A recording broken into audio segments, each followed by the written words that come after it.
Bienvenido a un nuevo encuentro del Foro de Análisis. Hoy vamos a estar debatiendo sobre algunas informaciones, en específico sobre este documento bastante curioso que se llama Conceptualización del Modelo Económico y Social Cubano de Desarrollo Socialista.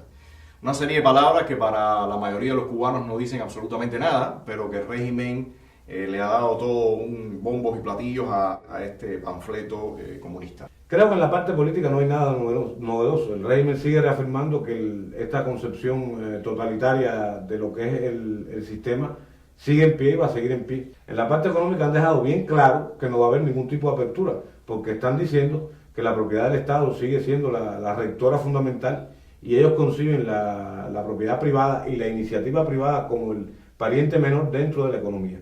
Eso a la larga va a conducir a un fracaso porque precisamente el desastre que tenemos es por esa misma concepción. El papel dirigente del Partido Comunista de Cuba, único y vanguardia organizada de la nación martiano, marxista-leninista y fidelista. Para la nueva reforma constitucional, ¿tú crees que el término fidelista va a ser un término presente? O sea, no solamente se va a hablar ya de martiano, marxista-leninista, sino también se va a agregar ya explícitamente el término fidelista. Yo creo que sí. Hay que recordar una cosa, que el tema de convertir la ideología del líder principal en una religión está muy asociado a estos sistemas. Stalin, a la muerte de Lenin, utilizó a Lenin, lo convirtió como una religión a su favor. En China el maoísmo es una religión igual. Es casi seguro que el sistema cubano implemente el fidelismo como una religión.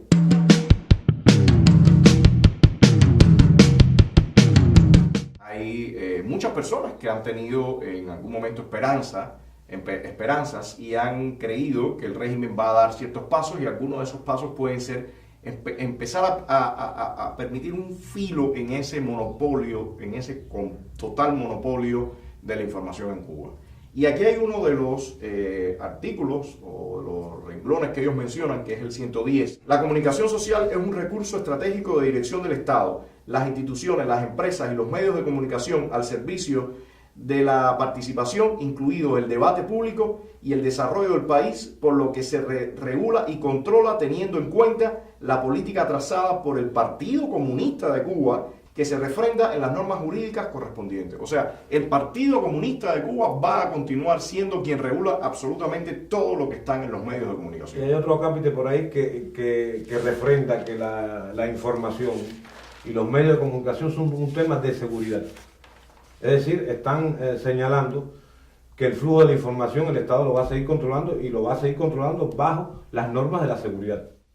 Sí, hay otra parte que tiene que ver incluso con el tema comercial, que dice: el Estado regula la publicidad orientada al consumo responsable y sostenible, basada en principios éticos y estéticos ajenos a cualquier tipo de engaño, discriminación u ofensa a algún sector de la sociedad, ni promover símbolos portadores de mensajes coloniales y procapitalistas. En China, en la actualidad, la televisión funciona muy bien como una empresa comercial, y eso es lo que la ha hecho avanzar. En Cuba, bajo estos dictámenes, es imposible que funcione una televisión comercial. China controla en estos momentos toda la parte informativa, es decir, la parte política que le puede afectar al sistema. Pero lo que ha dinamizado la televisión en China es el hecho de que la televisión está en función de una industria comercial como tal, y que le ha reportado ganancias millonarias a esos sectores en China. Esto que te están planteando aquí está dejando bien claro que en Cuba ni esa opción es posible.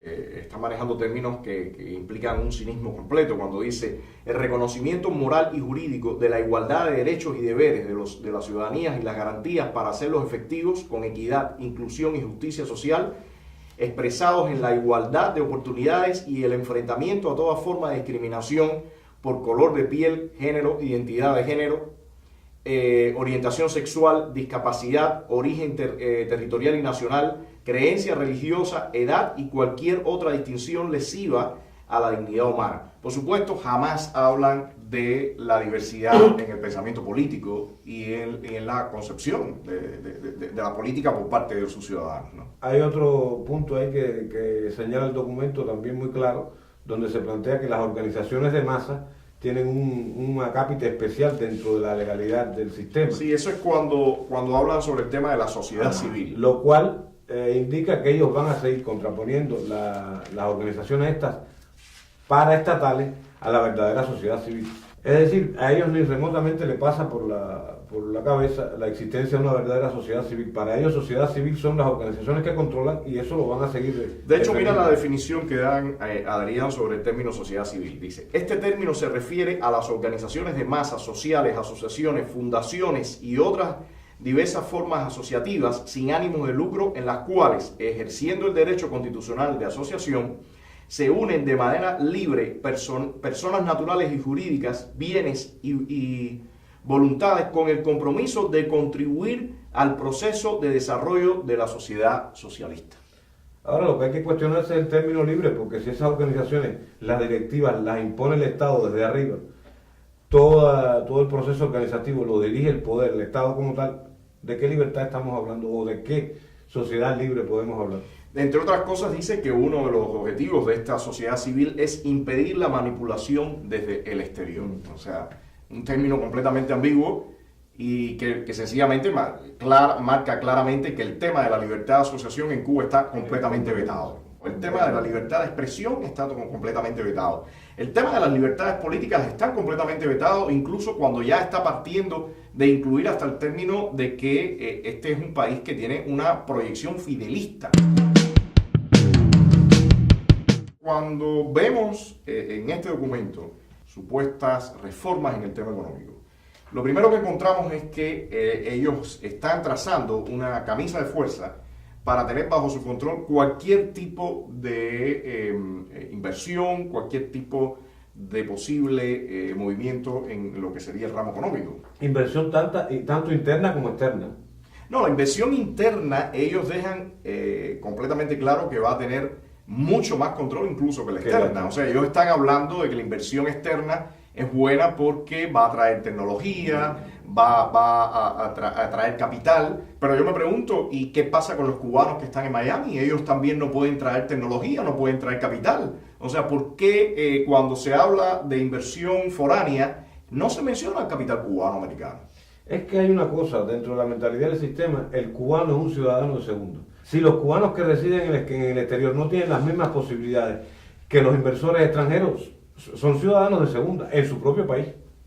Entonces, también mencionan las diferentes categorías, como ellos tienen clasificado la propiedad. Y entre eso está hablando de la propiedad estatal, por supuesto, sabemos cuál es, la cooperativa, y habla también de la propiedad privada. Pero en el mismo tema de la propiedad cooperativa, ellos mencionan que el Estado se desprende de la administración directa de determinadas actividades, ganando en capacidad de concentración en sus funciones principales, pero dice que no obstante define las condiciones del contrato de arrendamiento, de modo que el Estado conserva la capacidad de decisión estratégica o dominio sobre estos medios. O sea, es muy claro que al final van a seguir con total control, le pueden tocar a usted la puerta y decirle, le cierro su negocio, o le pueden decir, usted ahora va a encaminar su actividad de esta forma y de aquella, y si no le conviene, se lo quito. O sea, es muy claro que esas supuestas fisuras o esas supuestas reformas que habrían en el Estado, sencillamente se van al piso.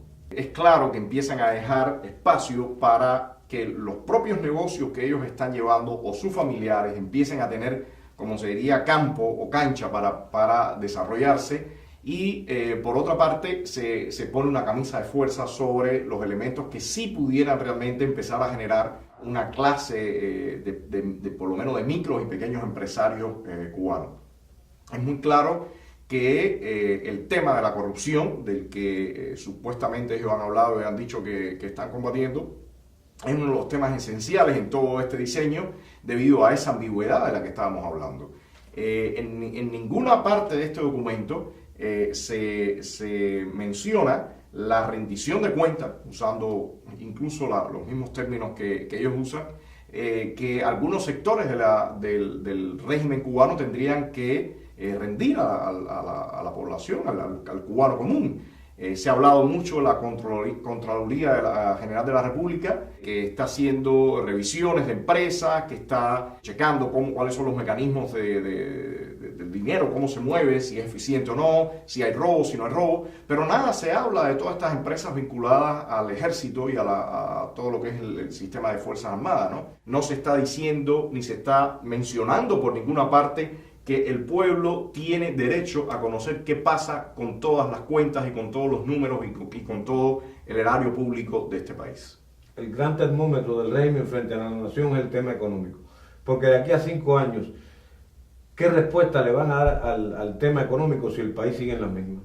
El tiempo se le está agotando al sistema porque pasan los años y ellos no logran solucionar ni los más elementales problemas del cubano. Y llegará un momento en que la nación le demande respuesta a ese problema. Todo esto es muy claro de entenderlo cuando se mira a través del prisma de la dinastía que se está construyendo en este país. Dinastía en la que un grupo de figuras, y sobre todo el hijo de Raúl Castro y algunos familiares cercanos a él y otros aliados, están ya tomando las riendas del poder, pero para poder hacer todo este proceso de transferencia, para ir construyendo todos estos mecanismos de lealtades y contratos y convenios tanto con elementos dentro de la isla como con actores internacionales, se necesita una cierta estabilidad. Y tú estabas mencionando algo que es el tema económico. El país está en un atolladero y no va a ningún lugar, pero su principal aliado, que es Venezuela, que es quien le ha permitido poder sobrevivir durante casi los últimos 20 años, está en una situación extremadamente crítica. Y vemos que en esa situación terrible económica que está viviendo el país, en Venezuela, la oposición está pujando ahora por un referendo revocatorio y estamos viendo todas las maniobras que está haciendo el chavismo para ganar tiempo y para no permitir que se haga esa consulta. Cuba se lo apuesta todo a Venezuela porque no existe otro país que pueda asumir la carga que hoy lleva Venezuela con respecto a Cuba. Rusia mantiene cierto protagonismo en Cuba, pero un protagonismo más bien geoestratégico. No creo que la situación económica de Rusia le permita asumir el padrinazgo ese con respecto a Cuba. China parece que va a apoyar a Cuba más bien en la parte del control de Internet y los medios, pero tampoco despunta como un posible aliado de peso en el tema económico. Si Maduro cae, obligatoriamente el sistema se va a ver en la necesidad de buscar cambios en lo económico, no estoy hablando en lo político, pero en lo económico que dinamicen la economía, y eso implicará una apertura económica. ¿Crees tú que al final el régimen chavista aceptaría realizar un referendo revocatorio y quizás enfrentar sus resultados negativos? ¿Cómo tú ves esta parte? Desde mi punto de vista, ellos van a resistir hasta el último momento. Ahora depende de la fuerza que tenga la oposición. Maduro creo que es un político que no tiene mucho capital, carece de liderazgo como tal y tiene una situación muy seria a la que le tiene que dar respuesta con una oposición que en Venezuela parece que cada día toma más fuerza. Hay muchas personas que han hablado de la posible participación en las llamadas elecciones, porque no tienen para nada características de elecciones, llamadas elecciones del 2018.